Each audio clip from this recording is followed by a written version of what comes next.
So this is Ludovic in the south of France. So it's currently this kind of is good at Mozilla also. He's gonna take us the Christmas quiz. Yeah, it's not going to be a presentation of what I do. What we use is part of it. What we do. So as you guys know, Mozilla does what? Client products. And by being a huge IT team that is managing servers, we're managing like between 2 and 3, depending on how you count. And you might be wondering why we have so many servers. It's because we do a lot of shit that we don't say that we do. And we do them because you guys don't tell us what we need to do. So we need to figure it out. And then we need to tell you guys that we have the best browser. So we need to have websites here and there to tell you how great we are.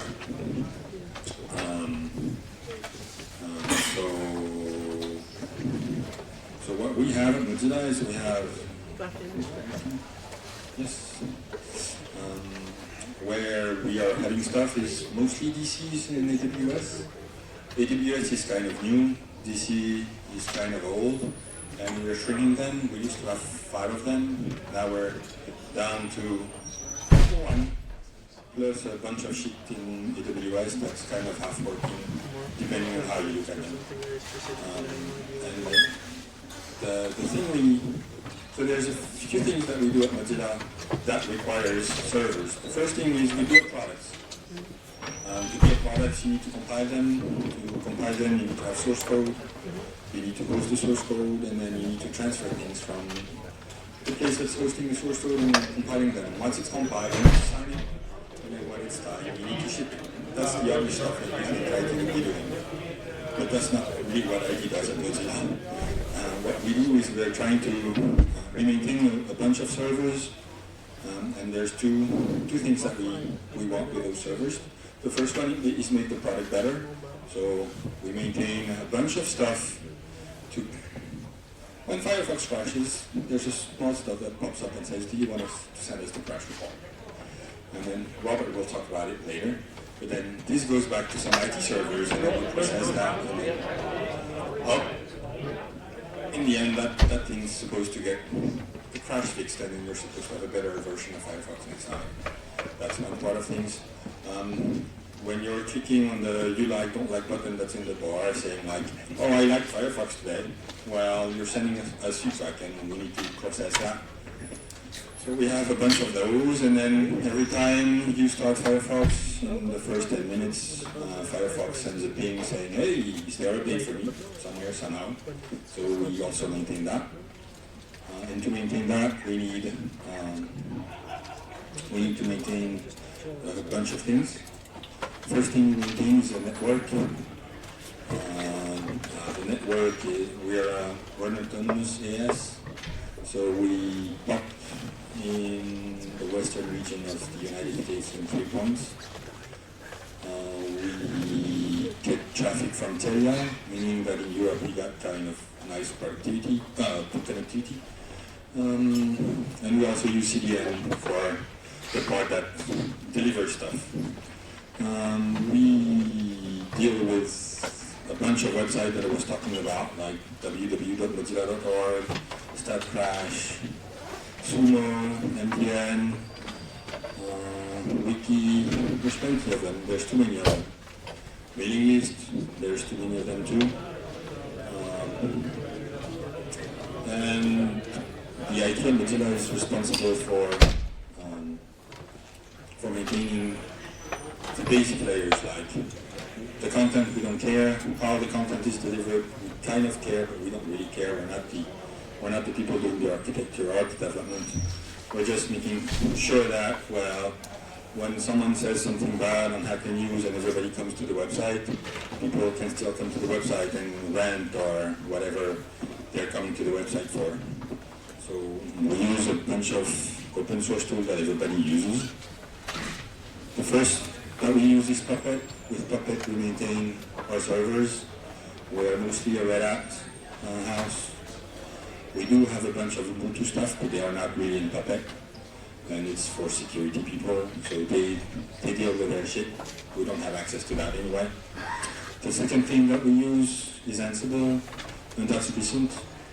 and we're using Ansible for storing our, well, maybe I can talk about the way a Puppet works. So we have a SVN repo in which every module and every node that is puppetized is represented, and every 5 minutes that SVN repo is pulled for changes by a Puppet Master. If there's a change, the Puppet Master takes the change, delegates these to a bunch of Puppet servers that we have, and then every 30 minutes minimum, every host gets a Puppet refresh. So sometimes when you ask us an account for doing whatever you want to do on Mozilla, and then we create the account, there might be a comment saying wait for 30 to 40 minutes before trying to do whatever we just granted you access. And the reason is because Puppet needs to, the flow of Puppet needs to go through, and that takes 30 minutes. So the nice graphic behind is how Puppet works at Mozilla. Ansible is used for, what is it used for? It's used for the network configurations on our routers, switches, other stuff. Chef is used at a higher level to push some websites, and not all of them, content and production changes.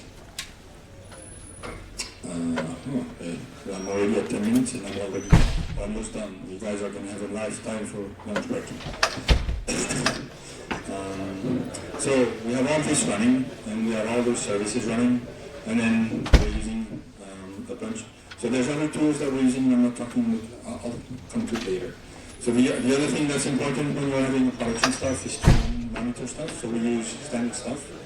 We use Nagios for the days away stuff. We don't use it for Amazon because depending on how your account is set up, ping doesn't go through, and then we end up having more false alarm than anything. And we're not always responsible for that. So we still need to figure out a way to monitor stuff in Amazon. We use Vanguard and Observium for all network stuff. We use Pingdom, which is hosted in Amazon, to figure out if our websites are accessible from outside. I wouldn't recommend Pingdom.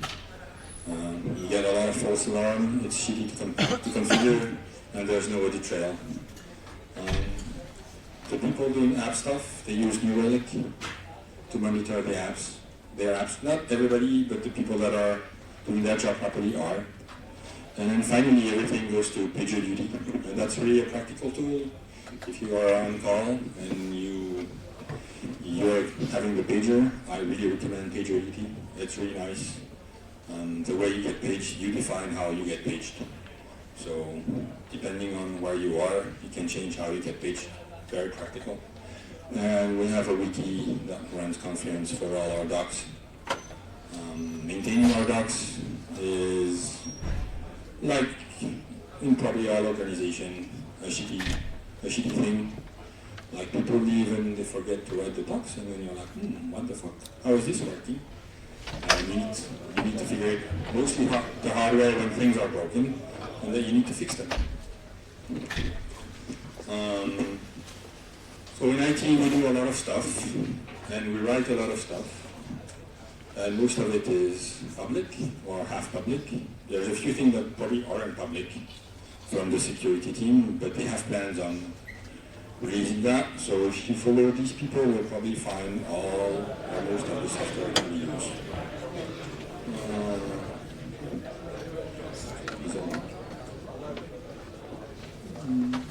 And I'm done. 25 minutes, I did it in 10. I'll take any questions and I'll answer any questions. And I have no questions. So yep. How many people are you? How many people managing this infrastructure?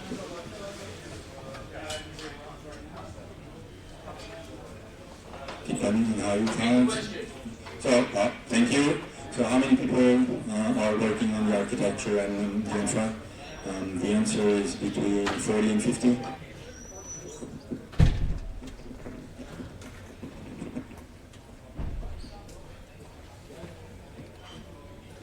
No other questions?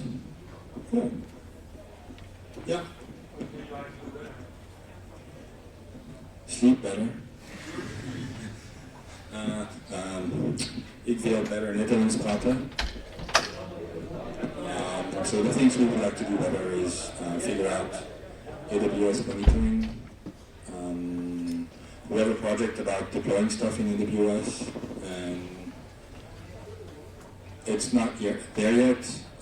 And actually, the real thing we would like to do best is figure out how our users are using our products and make the product better, which is not at all the scope of IT.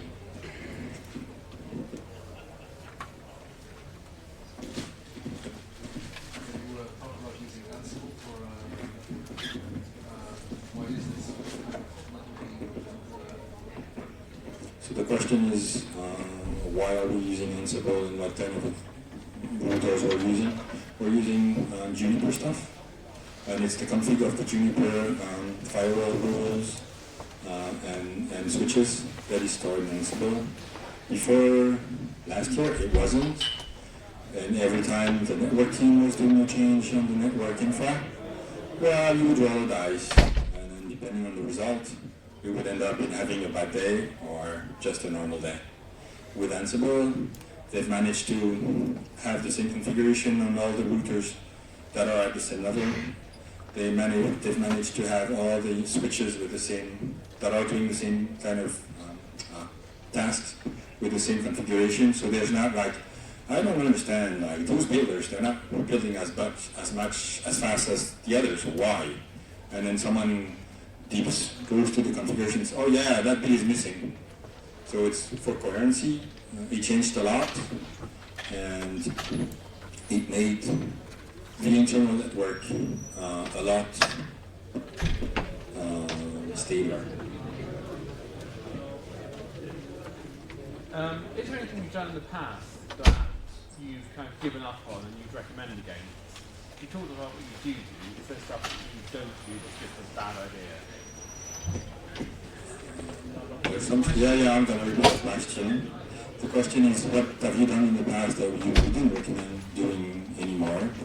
Use tapes and not have an homogeneous tape library, having one type in one data center and another type in the other data center, which are not compatible, that are not working the same way. Even if you're using the same software, you need to manage them differently. Be as homogeneous as you can. Yes, Joe. Do our Juniper routers have back doors? Fuck you. So the answer is probably yes. The answer is, I'm not responsible for choosing that. The guy who chose that left long ago. The guy who's in charge wants to change them, and they're working on a plan for that. Alright, but did we upgrade to the new version of the OS? We are, and so security-wise, we have a security team that tells us what we need to upgrade when and how for critical stuff. Like we have a few boxes that are like having an uptime of 3,000 days, and they probably need a reboot and an update. But like for stuff that's critical, like DNS and OpenSSL from Friday, we're patched. For network, it's always a bit more fussy because sometimes you do the upgrade and then everything goes a-hole. But yes, we're trying to.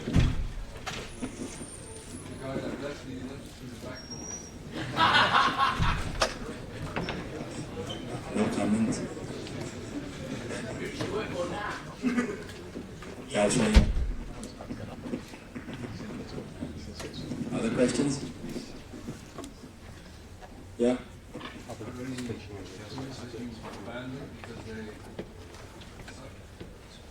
Yes, NetVault. But NetVault didn't suck completely. It only sucked for. It didn't suck in the fact that it was managing our tape libraries. That was the thing it was good at. For the rest, it was shite. So when we got rid of the tape library, we were like, Bacula, come here. And it worked, but it was like very difficult to automate, very difficult to maintain. And the reason we were using it was the hardware that was behind.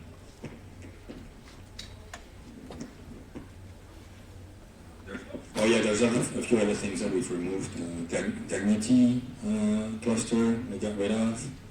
There's one that Gondola we're removing, we're not using. We're using graphite, but we're not happy with graphite. It's not delivering what we want. We're looking at Prometheus right now, and Datadog. Datadog is nice because it integrates automatically with AWS, but it's pricey and it's really difficult to get the proper data, and it's shitty to configure. You can't configure it easily at scale. And the problem that most of the apps we have that we want to have in Amazon, they're not small, they're big. So we want stuff that is price effective when we're in the cloud.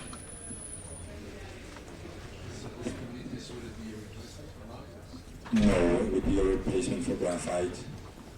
For Nagios, we're upgrading up to the latest Nagios. We're running like an old version of Nagios, but it's like we have plenty of custom scripts in there that I said were available. So if you, I'll publish the page that's interesting in my talk with all the links. It's there. No, it's graphing stuff. We want to alert on graph, not just on when it's broken. That's where we aim at going to. But we need to find the proper tool. We need to find the tools, and we haven't found yet. We're looking for them. Good. No more questions? More? Really? 1, 2, 3. Are still people sleeping? Wake up. I'm done.